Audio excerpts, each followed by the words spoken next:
చూస్ country delight, live better. ఇప్పుడే country delight app ని download చేసుకోండి. కానీ ఆర్టిస్ట్ ఎప్పుడైనా ఓపెన్ గా అడిగారా, నా భర్తను ఎలా ఉంచుకోవాలనిపించింది మీకు? లేదండి. భర్త అనే మాటకే అర్హత లేనోడు ఎట్లా పోతే పోయాడు దరిద్రం అనిపించింది. ఆ దరిద్రం గురించి మాట్లాడాలనే లేదు. అంతేందుకు, ఇప్పుడు కోర్టులో కేసు ఉంది. ఇప్పుడు ఉంది రన్నింగ్, ప్రెసెంట్ కోర్టులో ఉంది. నేనే నిన్న వదిలేసా. డైవర్స్ అయిపోయింది, విడాకులు తీసుకున్నారు కదా? లేదు కదా, మీరు సైన్ చేసి పంపించారు కదా. పేజ్ ఇస్తే ఆవిడ చింపేసింది కదా. ఆడు ముందే ఒప్పుకోలేదు, ఈవిడ అప్పుడు ఒప్పుకోలేదు.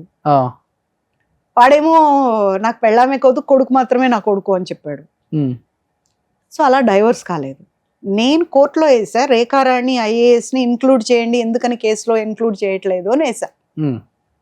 అప్పుడు సెషన్స్ కోర్ట్ వెకేషన్స్లో జడ్జి ఒకటే అడిగాడు, ఐఏఎస్ అయితే ఏంటి, ప్రైమ్ మినిస్టర్ అయితే ఏంటి, ఒక ఆడదికి పెళ్ళైన ఆడదాన్ని లైఫ్లోకి వెళ్ళింది ఆవిడ, పేరు ఇంక్లూడ్ చేయండి అని చెప్పి అక్కడ ఇచ్చారు ఆర్డర్. ఓకే, వెంటనే దాన్ని ఆటకెక్కించింది అక్కడ వాళ్ళతో కుమ్ముకై. అది 8 ఏళ్ల తర్వాత దులిపారేమో, అది కింద పడిందో ఏమో మరి. అది నాంపల్లి కోర్టుకు వచ్చింది. వచ్చాక వాళ్ళు ఫోన్లు చేస్తున్నారు, నేను ఎవరిదోని ఫోన్ ఎత్తట్లా. అప్పుడు ఒకరోజు ఎందుకే నాకు మాటకి ఈ నెంబర్తో ఫోన్ చేసిన, ఎవడు నువ్వు అని చెప్పి తిడితే అప్పుడు నేను కానిస్టేబుల్ అండి, ఇట్లా మీ కోర్టుకు వచ్చింది కేసు, మీరు రండి అని. ఏం పొడిచారని 8 ఏళ్లలో ఇప్పుడు నేను వచ్చి పొడిచేది ఏముంది, నేను రాను, కొట్టేసేయండి అని చెప్పా. కాదు మేడం, మీకు న్యాయం జరుగుతుంది రండి అన్న. సరే చూద్దాం అసలు ఏంటి పరిస్థితి అని వెళ్ళా. 1.5 year వెళ్ళా. మొన్న పోయిన నెల అనుకుంటా పీపీ గారిని అలాట్ చేస్తే ఆయన అన్నారు, అమ్మా దీంట్లో ఎవిడెన్స్లు ఉంటాయి కదా, ఎవిడెన్స్లు ఒరిజినల్ ఇస్తే నువ్వు కేసు గెలుస్తావు అన్నాడు. మరి నేను కేసు పెట్టినప్పుడు ఇచ్చిన ఒరిజినల్స్ ఒకసారి ఉంటాయి కదా, రెండోసారి ఒరిజినల్స్ ఎలా వస్తాయి? హౌ యూ ఎక్స్పెక్ట్, ఎలా వస్తాయి అసలు? ఏం ఒరిజినల్స్ ఇచ్చారు అప్పుడు?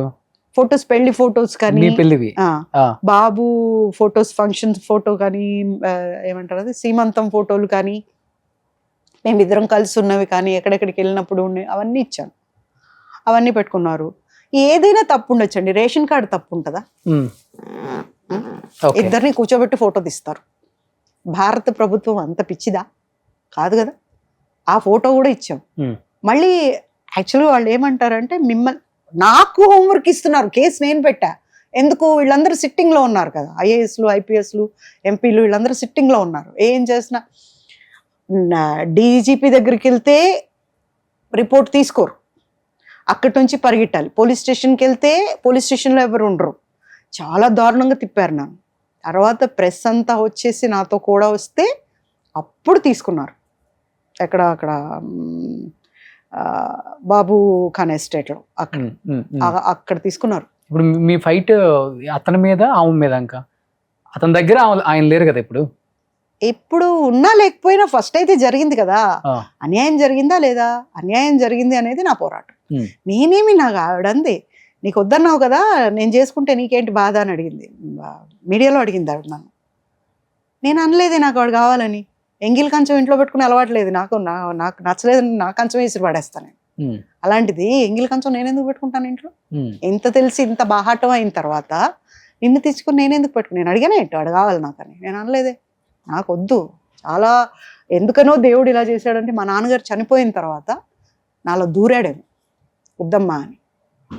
ఆ మాట నేను బయటికి వెళ్ళలేదు కదా, వాడు పారిపోయాడు, వాడు తప్పు చేశాడు, నేను కాదే. దాని తర్వాత మీ మీద ఇప్పుడు మర్డర్ అటెంప్ట్స్ జరగటం కానీ ఇవన్నీ ఏం లేదు. మళ్ళీ నేను ప్రెస్ మీట్ పెట్టా కదా, అక్కడి నుంచి వచ్చిన తర్వాత నా వేలికి చిన్న గాయమైనా కూడా వీళ్ళు ముగ్గురే. ఐఏఎస్ ఈమె ఆవిడందండి, వాళ్ళ అమ్మ రేఖారాణి వాళ్ళ అమ్మకు ఫోన్ చేసింది ఆవిడ. ఏంటి అది రెచ్చిపోతుంది అని చెప్పి నన్ను, అది రెచ్చిపోతుంది, కొంచెం ఎక్స్ట్రాలు చేసిందంటే లోపలేసి బ్రోదల్ కేసు పెడతాను. అది మా అబ్బాయి టీవీలో చూశాడు, మా కాదు విన్నాడు, పక్కనే కూర్చొని. ఇంటికి వచ్చాక నేను చాలా బాధపడ్డా.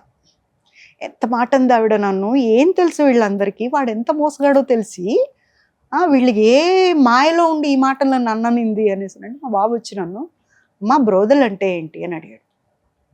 ఒకసారి షేక్ అయిపోయాను నేను.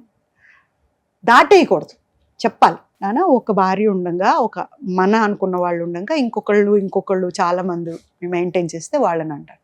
అయ్యో రేఖారాణి ఆంటీకి ఎంత కష్టం వచ్చింది కదా పాపం, ఆవిడకి వాళ్ళ ఇంట్లో వాళ్ళు ఉంటే కూడా నాన్నని తీసుకెళ్ళింది కదా పాపం, రోజులైపోయింది ఆంటీ అన్నాడు.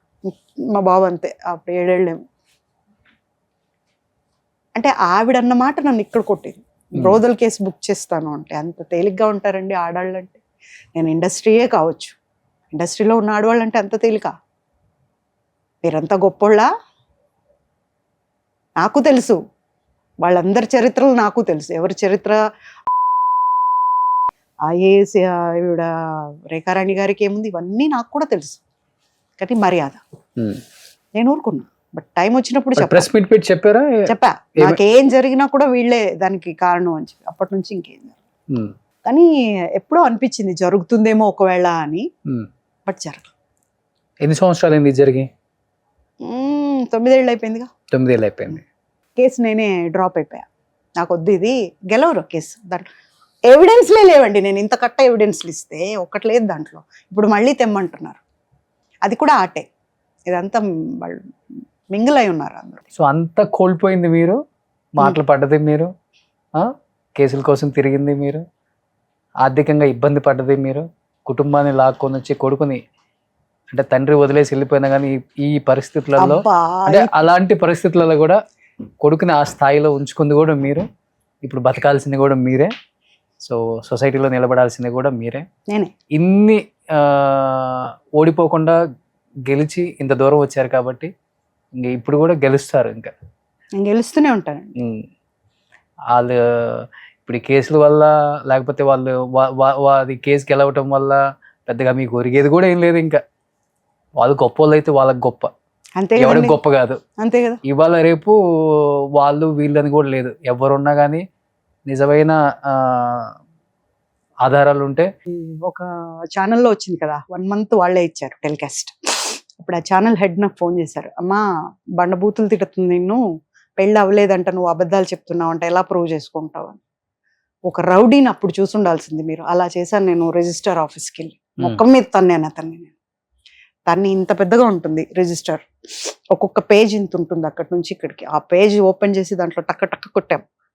కొట్టి తీసుకుంటే మేము అక్కడి నుంచి డీజీపీ దగ్గరికి వెళ్ళాం. రిజిస్ట్రేషన్ డీజీపీ దగ్గరికి వెళ్ళే లోపల ఇది మార్చేశారు వాళ్ళు. మార్చేసి మీడియాకు వేరే చూపించారు. మేము అప్పటికే ఒరిజినల్స్ తీసేసాం కదా, అవి నేను ప్రొడ్యూస్ చేసి ఆ ఫొటోస్ చూపించా. ఇక్కడ గిల్లటం, వాళ్ళిద్దరు పెళ్లిలో గిల్లుకోవటం, గూగుల్లో ఫొటోస్ ఉన్నాయి కదా ఇప్పుడు కూడా. ఇక్కడ గిల్లుకోవటం, కాలు గిల్లటం, తాళి కట్టడం, ఇవన్నీ ఫొటోస్ అప్పుడు పెట్టిన తర్వాత అప్పుడు ఛానల్ హెడ్ నమ్మారు. నమ్మి ఒక్కవేళ నేను నిద్రలో లేచి ఇది టెలికాస్ట్ ఆపండి అన్నా కూడా ఆపకండి అని చెప్పి ఆర్డర్ వేశారు. అప్పుడు కంటిన్యూస్గా టెలికాస్ట్ అయింది కదా.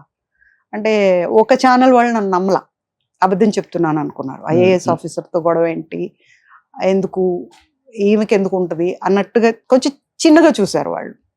ఇంకొక ఛానల్కి వెళ్ళి చెప్పిన తర్వాత మాకెందుకు ఇవ్వరు అని వీళ్ళు అలిగారు. ఇది మరి బాగుంది, ఫస్ట్ మీకే ఇచ్చాము ఆఫర్, మీరు టెలికాస్ట్ చేయలే, అక్కడ టైం అయిపోతుంది, అది బయటికి రావాలి, పెళ్ళి అయిపోతుంది. వాళ్ళు లేట్ చేసేసరికి పెళ్ళి అయిపోయింది. అప్పుడు ఇంకొక ఛానల్కి చెప్పాను. ఆధారాలు ఉంటే చట్టానికి ఎవరైనా ఒకటేనండి, ఎవరు చుట్టాలు కాదు.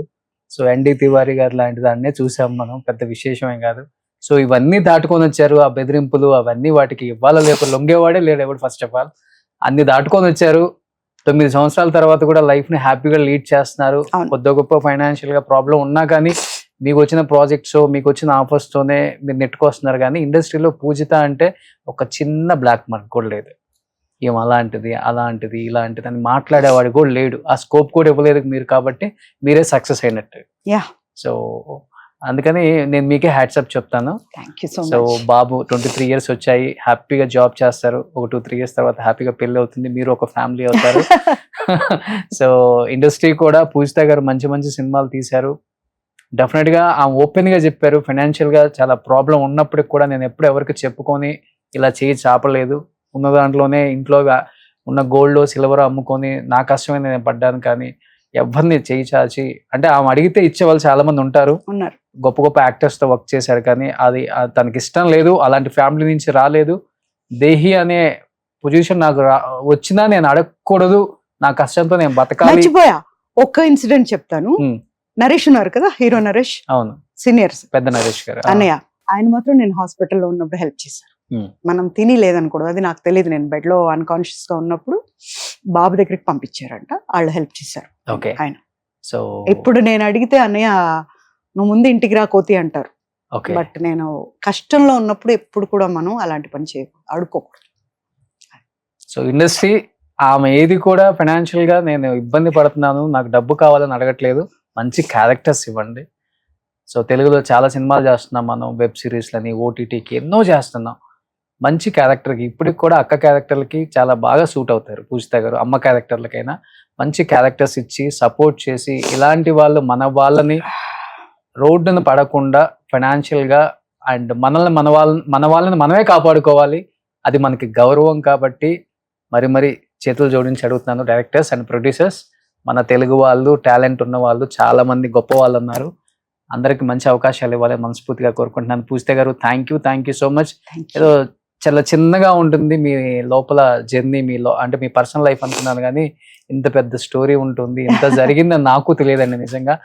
ఎప్పటి నుంచో ఇంత బాధను లోపల పెట్టుకొని ఇంత హ్యాపీగా సంతోషంగా నవ్వుతూ అందరిని నవ్విస్తూ మంచి విల్లీ క్యారెక్టర్స్ చేస్తూ అందరిని మెప్పిస్తున్నారు, అందరు మెప్పు పొందుతున్నారు. ఆ ఆశీస్సులే మిమ్మల్ని ఇంత దూరం తీసుకొచ్చాయండి. ఇంకపై కూడా ఇలాంటి ఆశీస్సులే మీకు ఈ ఇంటర్వ్యూ తర్వాత నాకు తెలిసి ఐస్ ఓపెన్ అయిపోతాయి. సో ఒకసారి అందరు ఐ ఓపెన్ అయిపోతే డెఫినెట్ గా ఇండస్ట్రీ కూడా మీరేంటో తెలుసుకుంది కాబట్టి మీకు ఒక వాల్యూ ఇస్తుందని నేను అనుకుంటున్నానండి. So be happy. Thank you. Strong. yes, the strong woman. Okay. So thank you so much. Thank you too. చేతులు జోడించి మనస్ఫూర్తిగా నమస్కారం పెట్టాలనిపించింది మీకు నిజంగా. Come on. సుమన్ టీవీలో మీ పర్సనల్ అండ్ బిజినెస్ ప్రమోషన్స్ కోసం కింది నెంబర్కి కాంటాక్ట్ చేయండి.